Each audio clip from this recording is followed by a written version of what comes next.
അങ്ങനെ കോരിച്ചൊരിയുന്ന മഴ പെയ്തുകൊണ്ടിരിക്കുകയാണല്ലേ. എല്ലായിടത്തും മഴക്കെടുതികളൊക്കെ റിപ്പോർട്ട് ചെയ്യപ്പെടുന്നുണ്ട്. അത്ര നല്ല കാലാവസ്ഥയല്ല നമ്മുടെ നാട്ടിൽ നിലവിലുള്ളത്. അപ്പോൾ ഇതാ പുതിയ അലേർട്ടുകളും ഇപ്പോൾ വന്നിട്ടുണ്ട്. എങ്ങനെയാണ് ഓരോ ജില്ലയെയും മഴ ബാധിക്കുക, പുതിയ അലേർട്ടുകൾ എങ്ങനെയാണെന്നുള്ള കാര്യമാണ് നമ്മൾ കൃത്യമായിട്ട് നോക്കാൻ പോകുന്നത്. ഇതാ നമുക്കിവിടെ കേരളത്തിന്റെ മാപ്പ് കാണാൻ സാധിക്കും.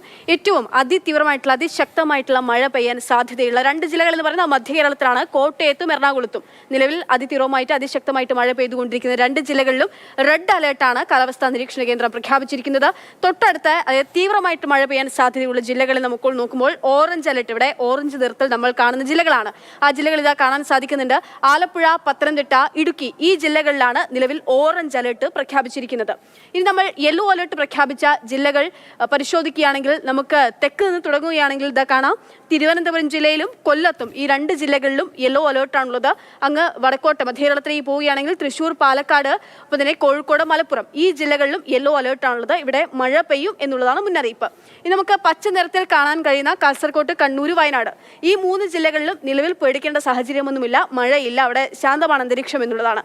അപ്പോൾ കൃത്യമായിട്ടുള്ള ജാഗ്രതാ നിർദ്ദേശങ്ങൾ പാലിക്കുക.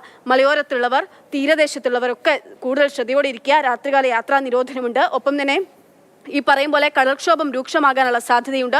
അങ്ങനെ കാലാവസ്ഥാ നിരീക്ഷണ കേന്ദ്രം പറയുന്ന ഓരോ മുന്നറിയിപ്പും കൃത്യമായി പാലിക്കുക. വെള്ളക്കെട്ടുണ്ടാകാൻ ഇടയുള്ള സ്ഥലങ്ങളിൽ നിന്നൊക്കെ മാറി താമസിക്കുക. അങ്ങനെ നമ്മൾ തന്നെ നമുക്ക് വേണ്ടിയിട്ടുള്ള മുൻകരുതലുകൾ സ്വീകരിക്കുക.